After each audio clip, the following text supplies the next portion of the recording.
Hello, welcome to my channel. இன்றைக்கி என்ன recipe பார்க்க போகிறோன்னா, சேப்பக்கிழங்கு வச்சு ஒரு ரோஸ்ட் பண்ணலாம்.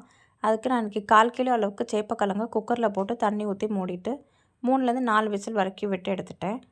ஸ்டீம் போனதுக்கப்புறமா நம்ம தோலெல்லாம் எடுத்துகிட்டு இந்த மாதிரி கட் பண்ணி நம்ம ஒரு பிளேட்டில் வந்து மாற்றிக்கலாம். நான் இந்த மாதிரி கட் பண்ணியிருக்கேன். உங்களுக்கு எந்த டிசைர்ட் ஷேப்லனாலும் நீங்கள் கட் பண்ணி வச்சுக்கலாம். அதுக்கப்புறமா காரத்துக்கு ஏற்ற மாதிரி 1லேருந்து 1½ டீஸ்பூன் அளவுக்கு மிளகாய் தூள் சேர்த்துக்கலாம். அதுக்கப்புறமா 1/4 டீஸ்பூன் அளவுக்கு மஞ்சத்தூள் சேர்த்துக்கலாம். அதுக்கப்புறமா 1/2 டீஸ்பூன் அளவுக்கு கரம் மசாலா சேர்த்துக்கலாம். அதோட உப்பு தேவையான அளவுக்கு சேர்த்துக்கலாம். நான் 1 டீஸ்பூன் அளவுக்கு சேர்த்துருக்கேன். சேர்த்துட்டு லைட்டாக தண்ணி தெளித்து நல்லா பிசைஞ்சு எடுத்துக்கலாம். அதுக்கப்புறமா பைண்டிங்காக நான் 1 டீஸ்பூன் அளவுக்கு மைதா மாவு சேர்த்துக்கிறேன். சேர்த்துட்டு 1/2 டீஸ்பூன் அளவுக்கு பெருங்காயத்தூள் சேர்த்துட்டு நல்லா மிக்ஸ் பண்ணி எடுத்துக்கலாம்.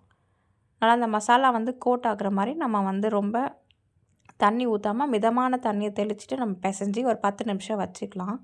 அதுக்கப்புறமா ஒரு பாத்திரத்தில் எண்ணெயை சூடு பண்ணிவிட்டு ஒன்று ஒன்றா நம்ம எண்ணெயில் போட்டு நல்லா பொரிக்கணும். 2 பக்கமும் நல்லா பொரிஞ்சு பொன்னிறம் வர வரைக்கும் நம்ம வெயிட் பண்ணணும்.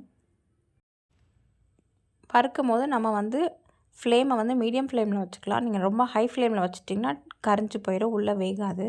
ஸோ இந்த மாதிரி நல்லா திருப்பி விட்டு நல்லா ரோஸ்ட் பண்ணி எடுத்துட்டிங்கன்னா அட்டகாசமான சேப்பக்கிழங்கு ரோஸ்ட் ரெடி.